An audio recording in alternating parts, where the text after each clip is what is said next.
Salve, salve, salve, salve, rapaziada! Tudo certo com vocês? Como vocês estão? Espero que todos estejam bem.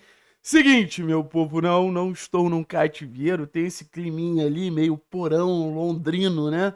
A gente tá aqui no nosso novo estúdio. Não sei se dá pra chamar de estúdio, mas nossa nova casa, nosso novo localzinho pra gente falar de Clube Atlético Paranaense. Espero que vocês tenham gostado. Qualquer feedback vocês podem dar sem menor problema. E como eu falei, a gente tá aqui pra fazer o que a gente se sente mais confortável fazendo, né? Que é falar de Clube Atlético Paranaense, que é analisar futebol, quer ter ideias pra falar sobre o nosso furacão, em cada nuance, em cada detalhe. E a gente já vai começar num vídeo que eu tava muito ansioso pra fazer, porque eu acho que é um tema muito bom, que é em relação a... Imagina se o Atlético tiver um time com Luiz Fernando de camisa 9. Porque no final das contas, eu acho que se tem uma posição que o torcedor do Atlético não pode reclamar nesse início de temporada, são os pontas, né? Eu acho que o Isaac vem agradando, isso é pra mim indiscutível. Eu acho que o Leozinho vem agradando, isso pra mim é indiscutível. Pô, o Velasco começa muito bem. Se você for parar pra pensar, o Luiz Fernando talvez seja o principal reforço que a gente tem pré-temporada. Então são 5, 6 jogadores ali que dão uma segurança pelo lado. O Tevez chegando agora, que é um jogador muito versátil, pode jogar por dentro, pode jogar por fora. E o Luiz Fernando, nesse último jogo, ele fez esse papel mostrando uma tranquilidade muito grande para fazer essa função, né? Porque, assim, quando você tá em outra função, outro cenário, e de repente você assume uma nova dinâmica ali, não necessariamente você vai se dar bem de primeira, e o Luiz já mostrou muita tranquilidade para fazer esse papel, para jogar de costas em muitos momentos, para fazer esse pivô. Então, assim, achei bem legal o comportamento do Luiz e achei bem legal a variação tática, né? Porque da mesma maneira que eu acho que dá para falar que a gente tá confortável com os nossos pontas, eu acho que dá pra dizer que a gente tá desconfortável com os nossos camisas 9. Então, não é nem um aspecto só que os jogadores de lado vêm dando uma resposta positiva.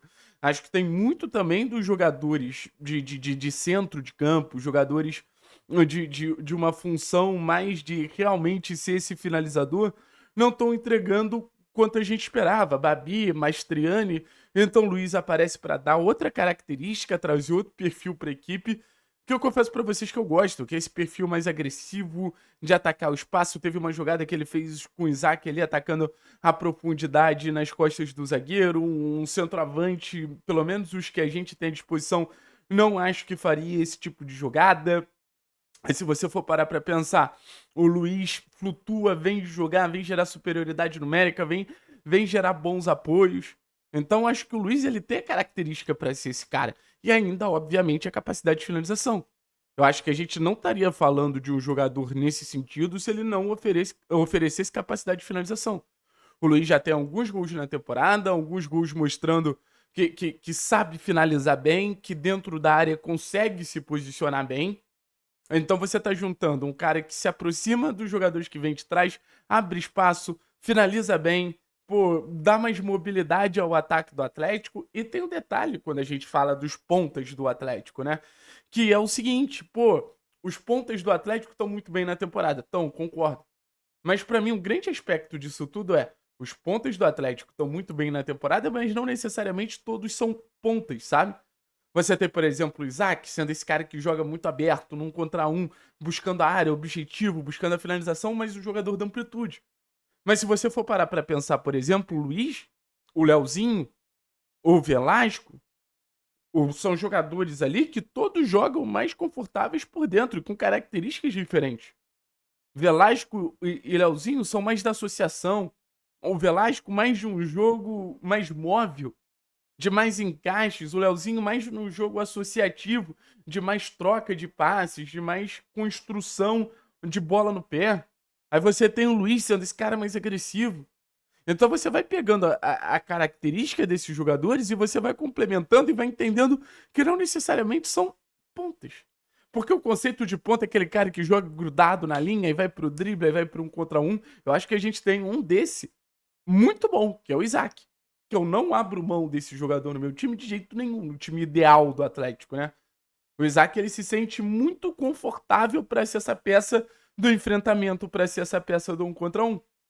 Então você pode realocar os seus outros jogadores para fazer outras posições e até outras funções. Por exemplo, o Velasco no último jogo foi um cara que fez um papel de motorzinho no meio-campo que na teoria um ponta não vai fazer. O Velasco ia, voltava, pressionava, roubava a bola, acelerava, pisava na área, voltava um pouquinho mais, controlava a transição. O Velasco mostrou uma versatilidade, uma dinâmica, cara, invejável, assim. Se você chega pra mim, mostra a partida do Velasco contra o Londrina e fala, putz, esse cara é volante, eu acredito. Eu vou ser bem sincero com vocês, eu acredito. O Leozinho, pra mim, os melhores momentos dele é mais como camisa 10 do que como ponta. Ele tem habilidade, ele tem um enfrentamento, ele tem um contra um, mas quando ele vem por dentro, cara, ele se sente muito confortável. Ele tem muita habilidade pra jogar em espaço curto. Então o Atlético ele vai encaixando as pecinhas, e eu acho que uma pecinha que tá incompleta é essa pecinha do centroavante, cara. Essa pecinha do centroavante, acho que a gente precisa falar. Eu acho que a gente chega num ponto muito cedo de entendimento do elenco do Atlético. O único centroavante confiável que o Atlético tem hoje é o Allan Kardec. É muito doido isso, mas o único centroavante que você sabe que não vai ficar isoladão lá na frente, ou quando a bola chegar ele não vai desperdiçar as chances, como o Babi, cara, é o Allan. O Allan é um cara que sai, que constrói, que gera apoios, que gera diálogos. Só que a gente fica numa situação muito complicada de depender 100% de um jogador extremamente debilitado fisicamente. Extremamente debilitado fisicamente.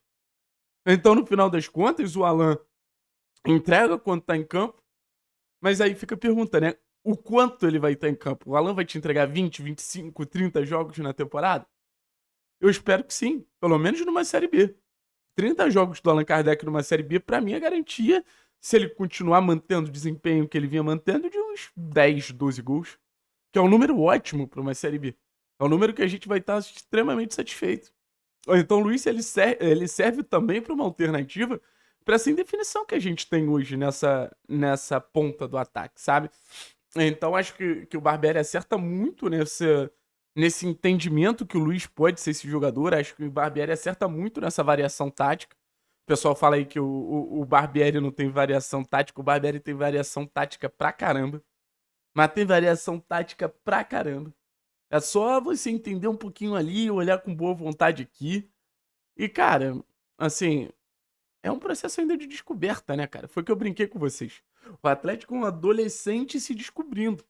O Atlético é um adolescente entendendo modelo de jogo, entendendo muita coisa. Então, assim, faz parte do game. Esses testes que podem dar muito certo ou podem dar muito errado. Eu quero ver mais. Se você me perguntar, eu quero ver bem mais. Bem mais desse cenário de Allan Kardec. Quero ver mais desse cenário de Luiz Fernando. Acho que a disputa no ataque do Atlético, inclusive hoje, deveria ser essa. Valeu, pessoal. Tamo junto, é nóis.